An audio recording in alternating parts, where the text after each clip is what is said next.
D'abord, un mot pour revenir sur la manifestation. Je trouve très symbolique que le Conseil d'État siège place du Palais Royal. Parce que le roi aujourd'hui, c'est le Conseil d'État. C'est le Conseil d'État à travers le Conseil constitutionnel, mais le Conseil constitutionnel, c'est le Conseil d'État qui le fait tourner, qui fait les lois, qui censure les lois, qui censure les décisions des maires. On a cité le maire de Béziers, on a cité le maire de Ploërmel, mais ils ont aussi censuré les décisions des maires qui avaient pris des interdictions pour les burkinis. C'est le Conseil d'État qui gouverne. Aujourd'hui, il n'y a pas de séparation des pouvoirs. Le Conseil d'État fait les lois et il prend des décisions exécutives. Et accessoirement, il rend des jugements. Et donc, quoi de mieux que de manifester devant le siège du pouvoir, qui est le Conseil d'État. Voilà. Donc, je vous ai invité, je vous nourris le calendrier, hein, puisque la semaine prochaine, il y a la manifestation des identitaires, et un mois après, la manifestation du ciel devant le Conseil d'État. Je crois que c'est important, parce que, si vous voulez, les manifestations, c'est un phénomène cumulatif. S'il y a peu de monde à une manifestation, bah, il y en a encore moins à la manifestation qui suit. S'il y a beaucoup de monde à une manifestation, eh bien, il y en a plus à la manifestation qui suit. Donc, c'est une question d'entraînement. Et puis, franchement, les manifs, c'est assez sympa, moi, je trouve. Il y a du plein air, il y a de l'animation, voilà. Bon, donc, c'est plutôt pas mal. Voilà. Bien. Alors, je vais essayer de tirer quelques conclusions, ou plutôt d'aborder un thème particulier qui est celui de la diabolisation.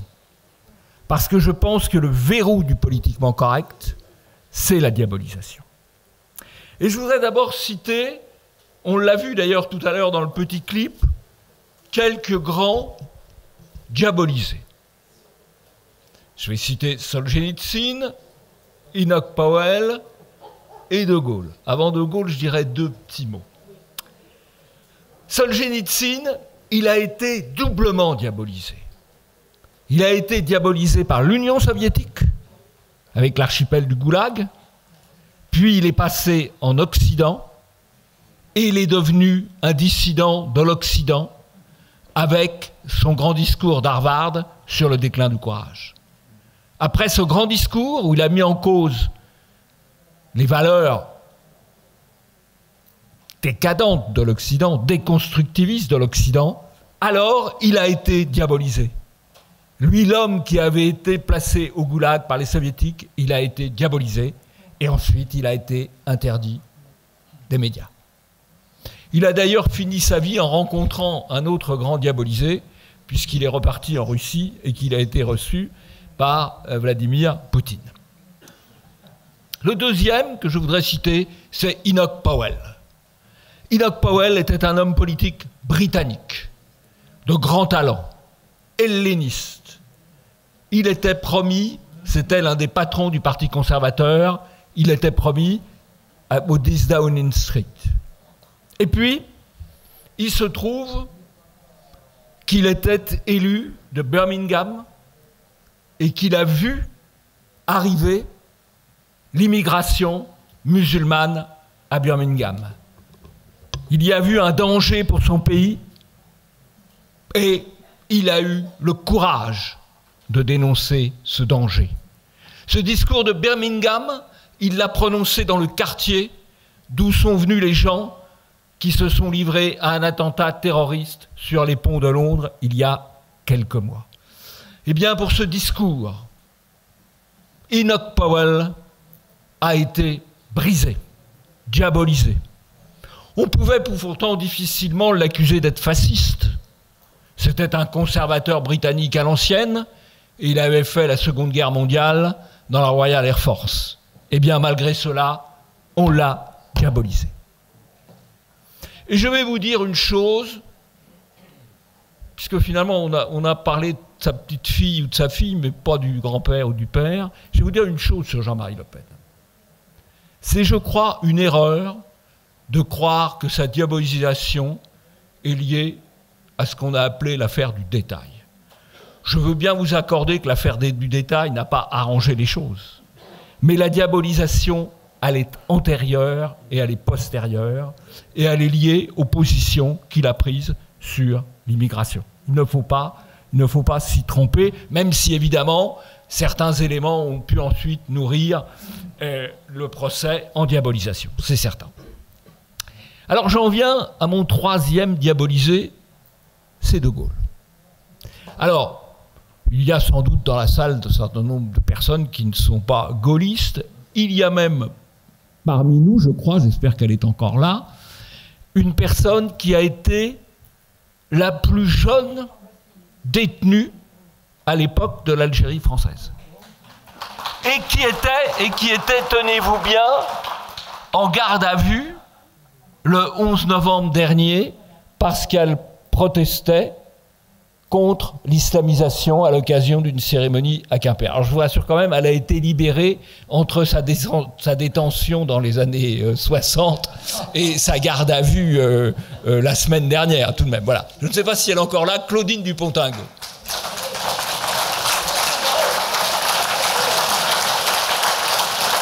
Bien. Je peux vous dire que si tout le monde manifestait aussi souvent qu'elle, il y aurait beaucoup de monde dans la rue et ça changerait les choses.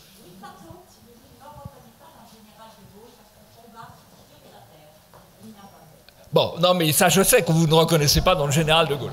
Mais je vais quand même dire, parce que le général de Gaulle, à l'occasion de l'anniversaire de sa mort, le 9 novembre, chaque année, il y a toute une série de nains politiquement corrects qui vont lui rendre hommage. Et De Gaulle a passé sa vie à être diabolisé. Il y a un certain nombre d'imbéciles qui ont dit on n'imagine pas le général de Gaulle mis en examen. Mais c'est une blague. Il a été poursuivi pour haute trahison et condamné à mort par contumace en 40-41. C'est pire qu'être mis en examen, ou mieux. Mais bon. Ensuite, en 47, quand il a créé le RPF, il a été accusé d'être fasciste. Quand il est revenu au pouvoir en 1958, il a été accusé d'être un dictateur. Il a même dit « je n'ai pas commencé une carrière de dictateur à 68 ans ». Bon. Quand il a fait le discours de Phnom Penh, où il a dénoncé l'Empire américain, il a été diabolisé. Quand il a sorti la France de l'OTAN, il a été diabolisé. Quand il a refusé de continuer à vendre des armes à Israël, il a été diabolisé. Donc De Gaulle a passé sa vie à être diabolisé. Parce qu'il faisait des choses qu'il pensait être conformes à la vision qu'il avait de l'intérêt national. Donc il a été diabolisé, j'allais dire, pour de bonnes raisons. Parce que s'il avait voulu éviter d'être diabolisé, il serait resté à Vichy comme tout le monde, il n'aurait pas créé le RPF, il ne serait pas revenu au pouvoir en 58, et étant revenu au pouvoir, il serait bien gardé de sortir de l'OTAN, et le tutti quanti. Voilà. Donc, le fait d'être diabolisé, c'est plutôt quelque chose de difficile, mais c'est quelque chose d'honorable. Et il faut savoir qu'aujourd'hui, la diabolisation, c'est l'arme absolue du parti des médias et des grands lobbies idéologiques ou d'intérêt qui le servent. C'est la clé de voûte de la dictature du politiquement correct. La fonction de la diabolisation, elle est multiple. D'abord, c'est d'interdire certains sujets, certains faits, certains mots. C'est interdire le réel. C'est pas nouveau. Dans les débuts du Club de l'Horloge, nous avions eu des relations en 1975 avec Marcellin, qui était l'ancien ministre de l'Intérieur, réputé à poigne, enfin je ne vais pas faire de commentaires, de Gaulle et Pompidou. Marcellin nous avait dit « Ne parlez pas d'immigration ». En 1975, ils en ont parlé. Nous en avons parlé. Et je pense que c'était notre devoir d'en parler. Mais il nous avait dit « Ne vous en parlez pas ». Et je pense qu'il avait en tête ce qui est arrivé à une autre échelle que la nôtre, évidemment, puisque à Enoch Powell. Et aujourd'hui, on a vu tout à l'heure les faits pour lesquels Ménard ou Zemmour ou Cassin étaient condamnés. Ils ont été condamnés pour dire le réel. Voilà. C'est le réel qu'on veut interdire. On veut aussi interdire un certain nombre de mots. Et on remplace des mots par d'autres mots. Et donc, la première fonction de la diabolisation, c'est d'interdire. Donc, si vous êtes un homme politique qui a envie de faire carrière, ce qui est humain, pour faire carrière, il faut être invité dans les médias. Et pour être invité dans les médias, il faut tenir le discours qui va bien. Et donc, il y a un processus de sélection de la classe politique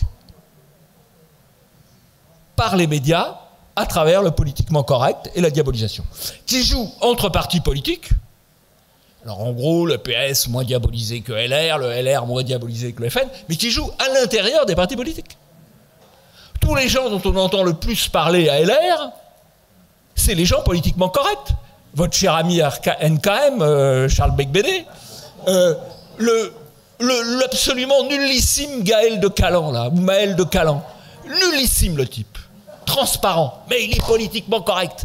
Et il s'est rendu, il a fait un livre pour dénoncer le Front National. Quel courage! Oh là là là là là là là là là là là. Bon, eh bien, il est promu. Mais ça joue aussi au Front National.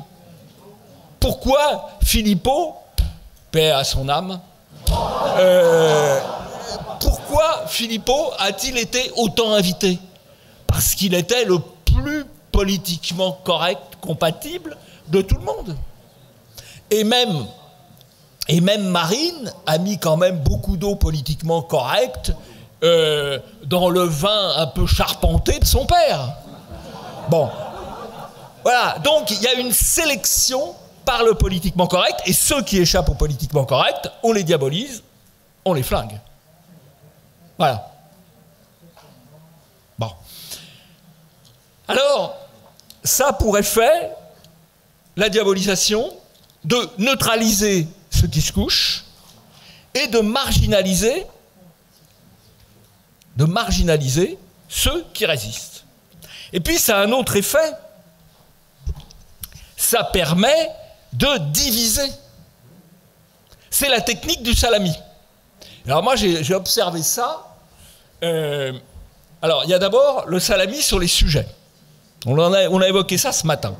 Ceux qui sont très engagés sur le combat sociétal, madame va me le reprocher, mais je pense que le combat sociétal est le bon terme, parce que c'est le combat pour changer la société. Je pense qu'il faut le prendre dans ce sens-là. Ceux qui sont engagés du côté des valeurs, de la défense des valeurs traditionnelles, vont peut-être être tentés de dire « ouais, mais ceux qui luttent contre l'immigration, en défense de l'identité, c'est un peu moins clean, donc on les met de côté ». A contrario, ceux qui sont engagés immigration, identité, vont dire « ouais, mais enfin, ceux qui défendent les valeurs traditionnelles, ils sont un peu ringards, bon, on les met de côté ». Et donc, tac, il y a une première division, alors qu'il faut au contraire, ça a été dit, je crois, par beaucoup de mes prédécesseurs à cette tribune, et sur les tables rondes, il faut rapprocher et faire converger les deux combats. Ça, c'est le premier. Et puis alors, il faut admettre, parce que c'est formidable la diabolisation. En gros, ça divise, c'est le salami. C'est le salami, ça divise tout le monde. C'est-à-dire celui qui en fait un peu plus que vous dites « ah ouais, mais celui-là, c'est un fou, c'est un extrémiste, pas question de le voir ». Et celui qui en fait un peu moins que vous Vous dites, oh mais celui-là c'est un lâche, je vais rester poli. Donc pas d'intérêt à le voir. Et donc tout le monde est divisé. C'est comme ça que, d'un certain point de vue, Mitterrand a organisé la division de la droite, mais ça va bien au-delà. On a vu quand même cette scène absolument extraordinaire pour les élections, je crois, départementales, où c'est BuzzFeed. Vous savez pas ce que c'est, BuzzFeed, enfin pas tous. Enfin, c'est un, comment dire, un média sur Internet assez crapuleux, hein, voilà. Bon, BuzzFeed a fait les listes du Front National. C'est-à-dire, ils ont sélectionné, ils sont allés dépouiller dans les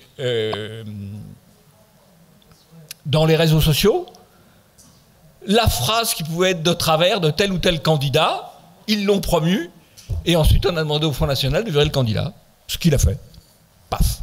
Alors il faut dire que le phare de Dunkerquois, vous ne connaissez pas le phare Dunkerquois, a fait encore plus fort, parce que il a été dépouillé les réseaux sociaux de Miss Artois, des candidates à Miss Artois, et il a dit, celle-là n'est pas une bonne candidate, elle ne pense pas bien. Moi, je pensais que Miss Artois, on allait la choisir sur des critères un peu plus glamour, hein, mais non, pas du tout. Le phare Dunkerquois a diabolisé une des candidates. Voilà. Ça, c'est la diabolisation. Alors, ce qui est peut-être le pire dans la diabolisation, c'est à la fois la neutralisation et la division. Alors, comment on fait ? Il y a deux solutions face à la diabolisation. La première solution, c'est de ne rien dire. Vous vous soumettez, vous ne dites rien, vous évitez tous les sujets qui fâchent. Et puis, l'autre solution, c'est la transgression. Il faut accepter de transgresser les interdits. Alors, comment on l'a transgressé ? Eh bien, par l'indifférence. La première façon de lutter contre la diabolisation, c'est de l'ignorer.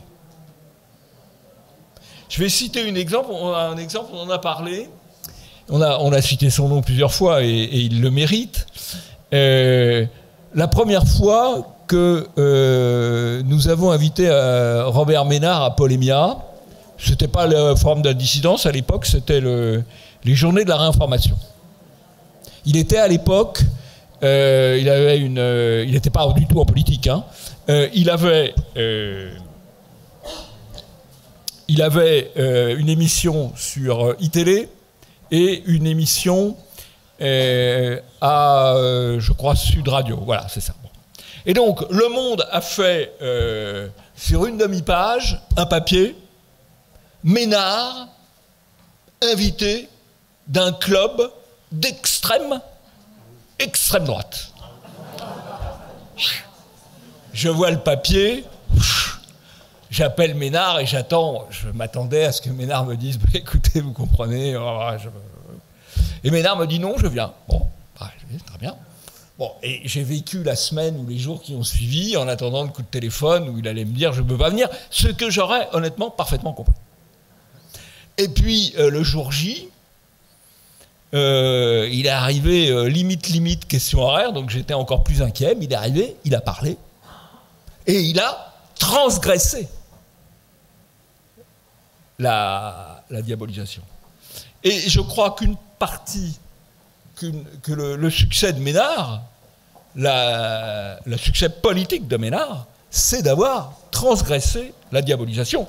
Pas seulement cette fois-là, mais dans d'autres fois, dans ses émissions de radio et de télévision, et comme maire, c'est la transgression. On ne se laisse pas. Alors bien sûr, une transgression n'est jamais complète, mais on ne se laisse pas imposer les interdits des autres. De même, je pense qu'une des transgressions, c'est effectivement la transgression par les fréquentations. On vous dit, ah, vous n'avez pas le droit. Alors ça, c'est quand même hallucinant. C'est pas parce qu'on siège à la même tribune que quelqu'un qu'on est d'accord sur tout. En venant ici, Charles Beigbeder n'a pas dit qu'il partageait forcément tout ce que Paul Émiat a pu écrire, d'ailleurs moi non plus, mais il a, d'un certain point de vue, il a commis un acte de transgression parce qu'il est venu dans un lieu tout de même pas parfaitement politiquement correct. C'est la transgression, et c'est ce qui donne du sens aux actes. Parce que, vous voyez, quand M. Vauquier dit des choses pas mal sur pas mal de sujets, mais que dans le même temps, il dit rien à voir, par principe, il exclut tout accord avec le Front National, et même qu'on vit à des Républicains, quelqu'un qui a dit, mais on pourrait peut-être rencontrer Marion Maréchal Le Pen, à partir du moment où on plie devant ça, ça veut dire qu'on ne fera rien. Parce que c'est pas parce qu'on discute avec quelqu'un qu'on est obligé d'être d'accord avec quelqu'un. Mais l'interdit des fréquentations, c'est quelque chose qui assure la mainmise durable de la gauche et du politiquement correct sur l'ensemble du spectre politique. Et il faut aussi transgresser cela. Dans la première tribune, il y avait aussi il y avait Jean-David Catin des Identitaires, il y avait Pierre Cassandre, riposte laïque, il y avait Guy Bon du MAG, l'incorrect, et il y avait Samuel Lafont qui est des Républicains. Donc là, il y avait une certaine aussi transgression, ce qui ne veut pas dire que tout le monde est d'accord, mais que tout le monde est d'accord pour dire qu'après tout, on a le droit d'avoir des opinions différentes, on a le droit de discuter et on a le droit de les confronter. C'est pas aux médias d'indiquer le carnet de balles des uns et des autres. Alors,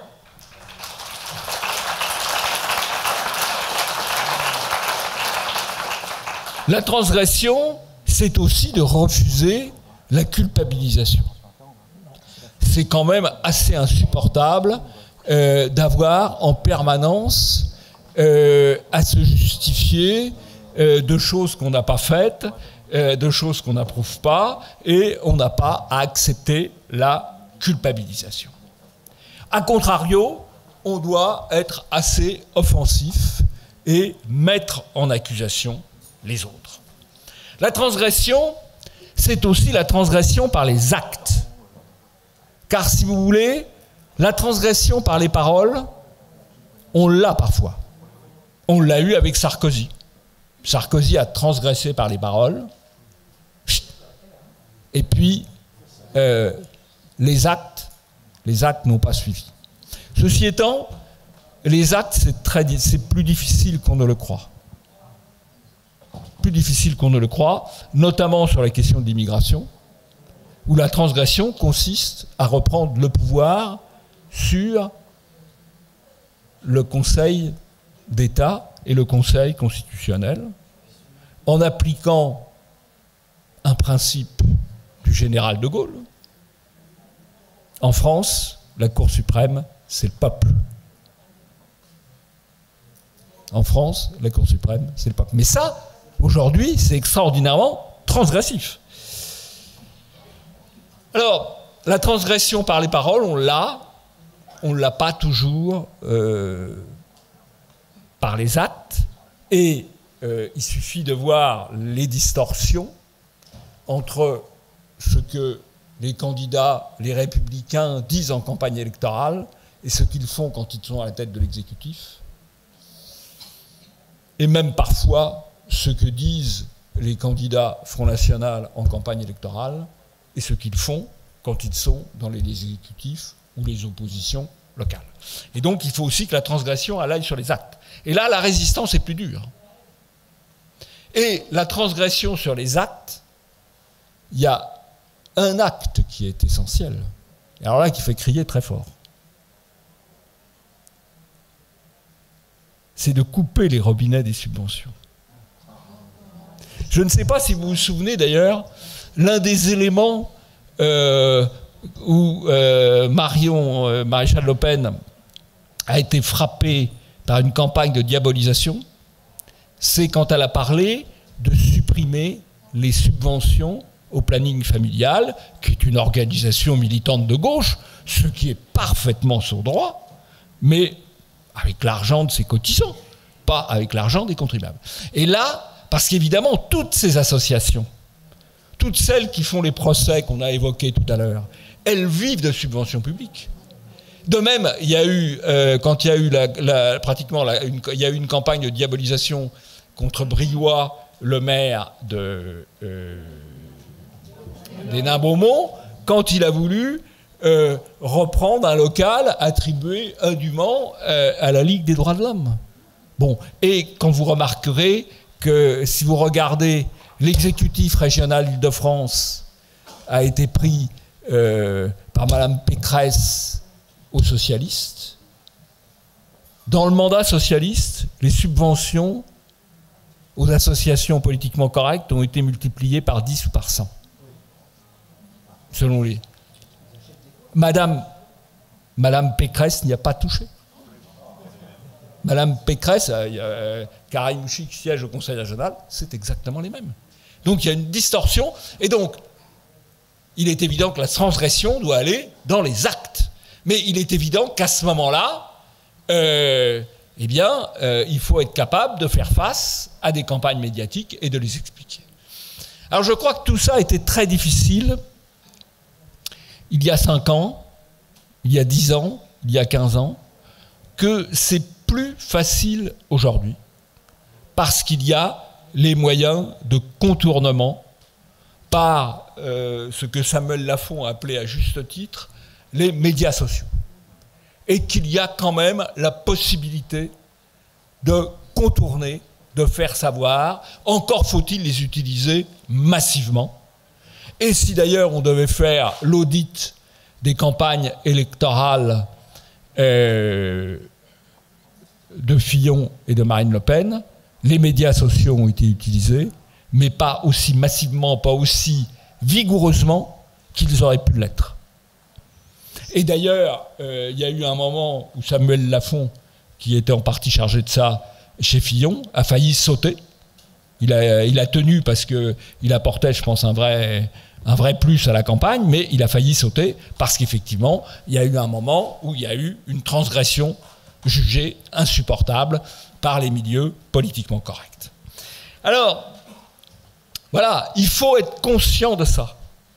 Et il ne faut pas se dire, parce que c'est la tendance, quelqu'un prend des coups, il est diabolisé, c'est peut-être parce qu'il a commis une erreur ou une maladresse, c'est souvent, le plus souvent, parce qu'il a transgressé ce que ceux qui veulent contrôler les esprits veulent interdire.